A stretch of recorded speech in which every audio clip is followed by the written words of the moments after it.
হাসির খোরাক করছে।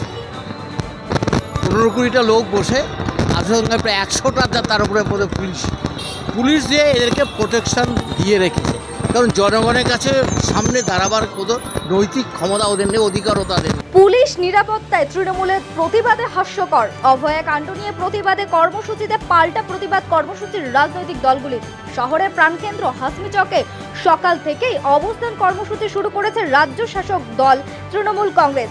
অন্যদিকে বাঘাযতীন পার্ক এলাকা থেকে বামেদের পক্ষ থেকে বিশাল প্রতিবাদী মিছিল বের করা হয়। বামেদের মিছিল যখন হাসমি চকের কাছাকাছি পৌঁছায় তখনই হঠাৎ পুলিশের পক্ষ থেকে উচ্চ পদস্থ পুলিশের আধিকারিকরা তত্ত্বাবধানে রাস্তায় লাঠিধারী পুলিশ দিয়ে শাসকদের অবস্থান কর্মসূচি থেকে প্রোটেকশন দিতে ব্যস্ত হতে দেখা যায়। শাসকদের দলের অবস্থান কর্মসূচি মঞ্চের সামনে লাঠিধারী পুলিশেরা সারিবদ্ধ হয়ে দাঁড়িয়ে বামেদের মিছিলকে পার করিয়ে দেয়।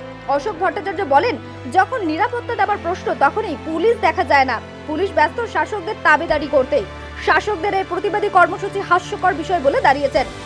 আমরা চাই দোষীদের উপযুক্ত শাস্তি ও অবিলম্বে মুখ্যমন্ত্রীর পদত্যাগ। এটা হাসির খোরাক করছে। 15-20টা লোক বসে আসলে প্রায় 100টা তার উপরে পুলিশ দিয়ে এদেরকে প্রোটেকশন দিয়ে রেখেছে, কারণ জনগণের কাছে সামনে দাঁড়াবার কোনো নৈতিক ক্ষমতা ওদের নেই, অধিকারও তাদের নেই। তারা নিজেরাও বুঝে গেছে তারা কতটা অপরাধ করেছে।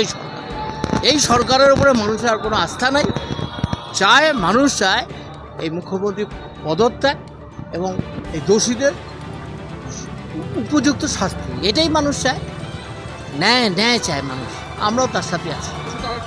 একটু আগে কলকাতায় মোহনবাগান ইস্ট বেঙ্গলের যে আজকে অবস্থান বিক্ষোভ তাদের ছিল, সেখানে পুলিশের লাঠিচার্জ চালিয়েছে। খুব নিন্দনীয় কাজ করেছে। এই ডিওয়ান কাপ খেলাটাকে বন্ধ করেও নিন্দনীয় কাজ করেছে, লাঠিচার্জ করে আরও নিন্দনীয় কাজ করেছে। অশোকদা, শিলিগুড়ির রাস্তা ভেনাসপুরে দেখা গেল প্রচুর পুলিশ, কিন্তু ঘটনা যখন ঘটে তখন আপনারা কিন্তু বিরোধীরা বারবার করে বলে যে পুলিশ কোথায় থাকে। আপনাদের মিছিল দেখে কি এত পুলিশ তো আসছে? এটাই বলছি যে শাসক দলের লোকেরা এত ভয় পাচ্ছে, পাড়াতে চলতে ফিরতে ভয় পাচ্ছে, ওটাকে বাজার বন্ধ করে দিয়ে ভয় পাচ্ছে। তার জন্য আমাদের পুলিশ কতদিন থাকবে এরকম।